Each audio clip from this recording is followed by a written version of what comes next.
Hello, and welcome to the very first episode of Enneagram Invitations, saying yes to transformation. I'm your host, Caryn Berley, and you may know me from my other podcast, the Enneagram Typecast, or maybe you're just finding this for the first time. So I'll introduce myself. Like I said, my name's Caryn. I use she, her pronouns. I live in what is currently known as Portland, Oregon, in the Pacific Northwest in the United States.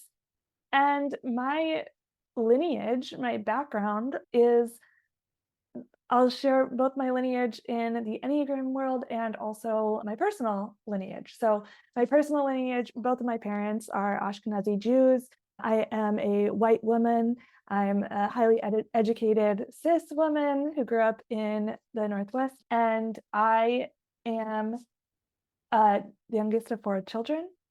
I am in my early 30s, and I also have undiagnosed ADHD tendencies. Um, and my lineage with the Enneagram is that when I was in graduate school back in 2017, I was getting my master's in social work and struggling with my own identity as a social worker, as a person who was capable of adding value to the world, of working with people, of serving the collective good. And I was in therapy, and my therapist introduced the Enneagram. It wasn't the first time I had heard of it, but it was the first time that I was interested enough to pursue really looking at myself through this lens. And so she brought it into our sessions, and I got really curious about it. You can hear my full story of that on the first episode of the Enneagram Typecast, or where I've been interviewed. Maybe it'll show up later on. I won't go too much into detail here, but essentially the Enneagram became the most useful theory that I had come across. And like I said, I was studying clinical social work. I had been studying different modalities of therapy and different ways of really getting underneath the surface with people and seeing what could work to help them improve their life circumstances, to heal, to be trauma informed, to be really not just focused only on the individual, but on the context and the family systems, cultural systems. In social work, we talk a lot about person and environment. And so I was doing my own inner reflection, mostly because I had become really anxious and pretty depressed at the thought of going into the world after my education was ending. But it was so important to me to have tools that really got it, for lack of a better term. And as I started exploring the Enneagram, I thought, whoa, this takes so many pieces of the theories that I'm already interested in, that I've been able to, get excited about to a degree. I hadn't really latched on to one particular theory. I was interested in kind of acceptance and commitment therapy, mindfulness-based narrative therapy. There were many different kind of tools that I had, and yet the system and the framework of the Enneagram was unlike anything that I had found before. And as I kind of got to know my own type, it became this invitation to deeper self-awareness. And that's what I'm going to focus on in this episode, is how, the whole idea for this podcast is about how the Enneagram makes invitations to us. And there are so many invitations that the Enneagram offers, not because there's a specific teaching or framing associated with the Enneagram itself, but because it's such an expansive tool that really, and we can, maybe I'm personifying it too much to say that the Enneagram is the thing making the invitations, but there's something universal and sacred that I've found in working with the Enneagram. And then with that invitation, it's up to us to say yes. And it's not just saying yes to, seeing something in ourselves, though that is certainly the first step, but really what I am pondering, what I'm suggesting we're saying yes to, if we're doing the work that the Enneagram invites us into, is liberatory transformation.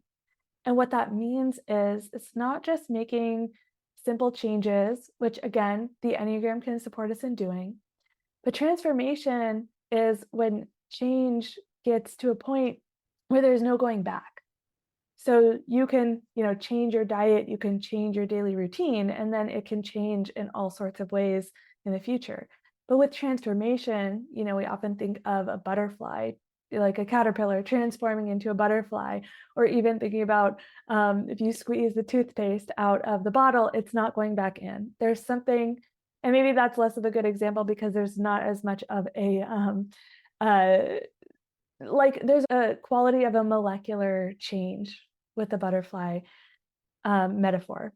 So if the toothpaste thing isn't working, that's fine. Because the transformation I'm talking about is the transformation toward in the direction of liberation. And liberation is this sense that you are free from a rigid structure, from something that is keeping you smaller or less beautiful or less whole than you really are, than you are meant to be.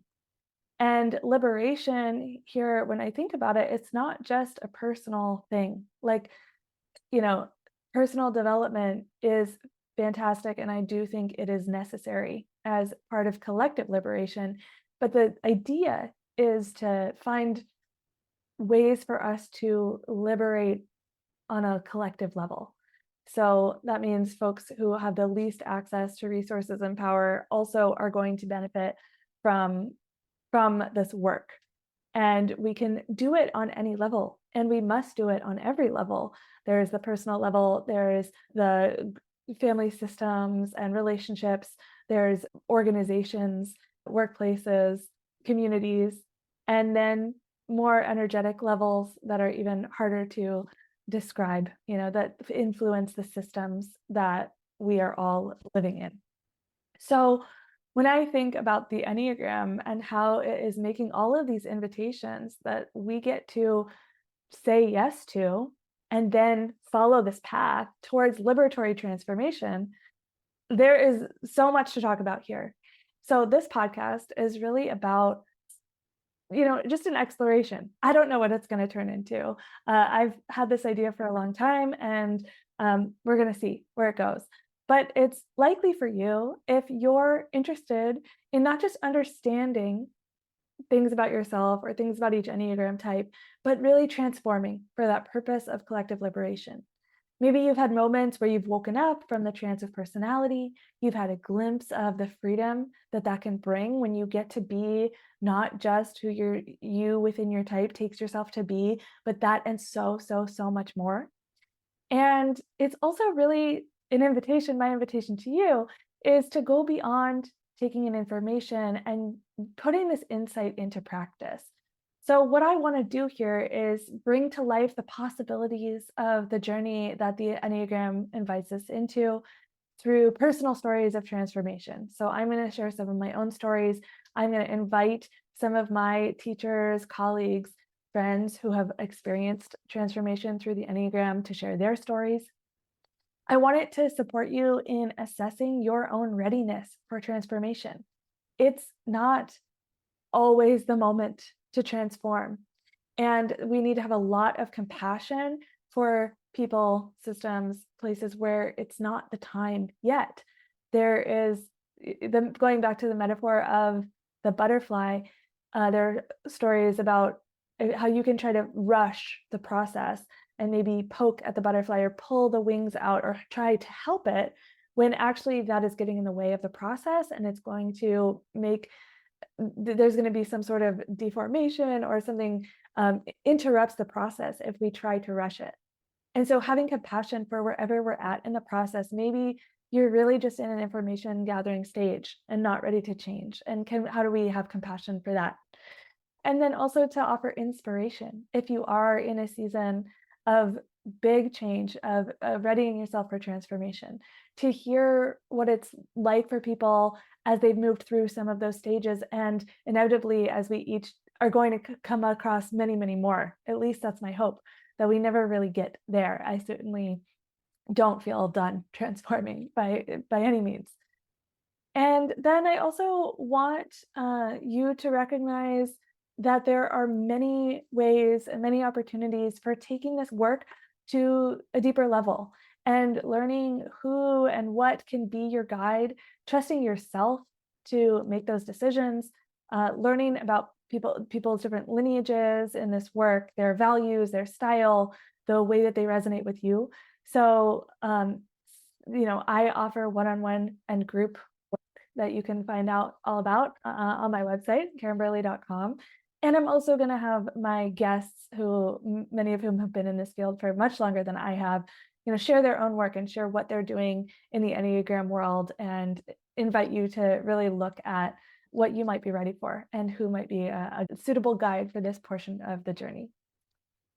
So that is my goal with this podcast. I had the pleasure of doing, I believe, 36 episodes of the Enneagram Typecast with my wonderful co-host, Lee Milligan. And this is me setting out on my own adventure of doing this thing, certainly not totally by myself, but steering this ship. And as an Enneagram 9, that is feels like a lot of pressure. And I'm trying to make it as juicy and light and playful and fun and heartfelt as possible. So I hope that you feel that from these episodes. In this episode, I really want to talk about the Enneagram's invitation to me for self-awareness. So as I was saying, I learned about the Enneagram in therapy in a time when I was really curious about what was truly going on for me, what was in my way, because I had lived a very privileged life. I had the resources I needed. I had a lot of material support around me. On the surface, I had good relationships. I had everything seemed like it should be going well. And then on top of that, I was in school for social work, learning about my privilege and recognizing, wow, the deck has been stacked in my favor. And yet I was struggling with who I really was, what I wanted, what I was capable of doing. I had so much self-doubt, and especially working in spaces with vulnerable populations, as a type 9 on the Enneagram, it was actually kind of easy for me. And looking back, it's a distortion of my ego pattern, but I would try to get out of the way as much as possible. And then I was getting these messages like, yeah, you're a white woman, you should get out of the way. And that's not right or wrong, but the way it affected me was I just felt like I needed to disappear, and I should just serve people who really needed and deserved support. And I had this big heart for service, and I was like, it's fine, I'll just get myself out of the way and I'll serve. And now, what I know now is there is a beauty in the essential nature of my type, that I can, to some degree, do that. I can be really open, really accepting, really loving, and maybe, not project my stuff out as much as on the surface some other types do. And yet that's not really true, because what I was projecting in the distorted version of my type 9 was, I don't matter, I'm not important. Literally anyone else could be sitting here and be more interesting, have more stories to tell, have maybe even do a better job than I could. And why me? Was essentially what I was feeling. And so this distortion is now, I know through the lens of the Enneagram, is all about self-forgetting. I wasn't able to serve and have compassion for people truly if I wasn't in the room, if I wasn't actually present, if I wasn't grounded in my body, my heart, and my head. It's not truly compassion. It's not truly service if I'm not there. And this is still kind of a unfolding principle that I have to work with often, because as a 9, my boundaries can get murky. It can still be hard to know exactly who I am, and who am I as universal energy, and I kind of just happen to be here is kind of what my type says. And then there's this other side of things of starting to own and recognize like my uniqueness, my own essential nature, and how me showing up in a grounded space, I can make lots of space for others without actually disappearing myself, but being sturdy in an open way. And so learning that I'm a type 9 on the Enneagram has brought so much self-awareness in terms of where I've discounted myself, dismissed myself, neglected myself, and how that affects the experience of being around me for the people that I serve, but also really just for the world in general, how my worldview can creep into thinking that no one person could possibly be that impactful, that powerful, make that much of a difference, which is a huge bummer to think about the world that way, and especially to think about myself that way. And even after getting lots of feedback of how I support people, my type can take over and say, yeah, but like, it's not really you. So I am, you can probably tell my mic just changed. I am revisiting this episode after a long hiatus. I recorded that first half quite some time ago, and I wanted to pick it back up and finish it off before we close out the episode. And just kind of model for you in real time, like I am doing this on my own. I am stitching it together. I'm learning about the music and the podcast stuff. So this is going to be an experiment, and part of me wants to make it really perfect and really seamless and really smooth. But the reality is I started this recording, I don't even know how long ago, to be honest. I think it was almost 2 years ago. And here we are. It's now in 2025, and I stand by all of these things I said, and I'm not forcing myself to record it because this project, in addition to sharing these stories of transformation, is modeling the life things that show up that get in the way of what our egos perceive to be like this ideal or linear transformation. But to pick up what I was just saying in your ears, is that there is this way my ego wants to discredit myself and remove myself and dismiss my impact and my essential nature. And there's also this way my ego could certainly do the opposite, and there can be this real self-absorption, and it can go in the other direction too. I can feel grandiose. I can feel like I know better than everybody because look how peaceful and inclusive I am.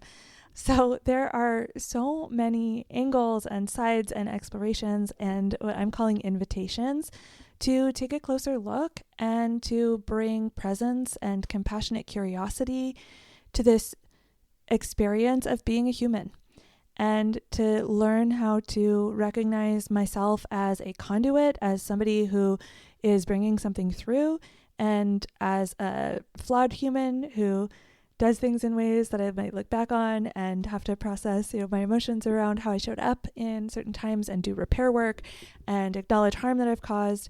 And also who has to learn to accept that all of it belongs, including the parts of me that I struggle with. So that's a little piece of my story and a little real-time excerpt of the imperfection that this is calling me into, and the beauty in that, and the clunkiness of putting myself out there, putting my voice out there. I have, at this point, recorded over 50 episodes of podcasts between the Enneagram Typecast, my newer project with one of my teachers, Marion Gilbert, called the Somatic Enneagram Podcast, and being interviewed on other people's podcasts. And this is my first ever solo episode. So it is probably the hardest thing I've ever recorded, and a good practice for me to notice what it's like to feel like I'm talking into the void, which is not my preference. I love having conversations with people, which is why most of these episodes are going to be conversations and real explorations of what happens when people show up for this work, what we get thrown into, what kind of roller coaster rides people go on through their journey, through their inner work, and with the support and sometimes guidance of the Enneagram, or sometimes, the lens that comes in later on. But all of my guests have found the Enneagram really helpful. And knowing that the Enneagram can be seen as a map and can let us know some of the things that may show up on our journey. And yet a map is not an experience. The map can tell us that there may be geographical features. There might be a cliff or a hill. There might be water in our way, but there's nothing on that map that can give us the experience of being in a certain landscape, feeling what happens, what our bodies react to, what emotions show up, what mental processes, projections, and thinking is stirred up on our adventure, on our journey. And so while I appreciate so much of what's been charted and written and shared about the Enneagram and the types and all of that, my hope with this is to deepen our understanding of what this is pointing to, and to invite each of us into our own experiences more deeply through the stories and learnings and insights and teachings and wisdom of other people who are walking their path. And it is not an easy thing. These conversations are going to touch on some difficult areas, some hard things. The ones that I already have recorded for you are just incredible. They have been so healing to have, and I know they will be powerful for you to hear. So I am just really looking forward to watching what happens as this goes out into the world, and as I have to adjust to being more seen, or in this case heard. And I really hope that it can be more of a conversation. So that's part of why I've decided to host this podcast on Substack, and that's a place where you can comment, and I will be, reading through, and I really do want to hear from you, what you're taking away from these conversations, what lit up for you, if there are things that feel different in your experience, or pieces of your experience that you want to share, to create a little bit more community around these conversations, because the deep work does not happen in isolation. The inner work requires some mirroring, witnessing, and real human connection to really get into our beings, to really help us deepen and begin to be shown our blind spots, and begin to be challenged and go beyond what our ego would have us think about ourselves. So that's what I'm here for, and I hope you'll join me. Head to carynberley.substack.com/podcast. That's where you're going to find all the episodes. You're also going to be able to find them on your favorite podcast platforms, Apple, Spotify, etc. So I appreciate if you rate and review. I would love for as many people as possible to hear these conversations, and head over to the Substack to share your comments. I'm also opening opportunities for paid subscribers to join live discussion spaces and submit questions for me. So if you want to support the sustainability of this project and be in community, I would love to connect with you and hear what you're gaining from these conversations and what is working in you. If you're listening in real time, I'm planning to release episodes every other week to give myself a little breathing room. But the first couple are coming out weekly. So if you're in real time, they're going to be coming out the next 2 Thursdays. And after that, look forward to every other week hearing more about the Enneagram and its invitations. So welcome again to Enneagram Invitations, saying yes to transformation. I'll talk to you soon.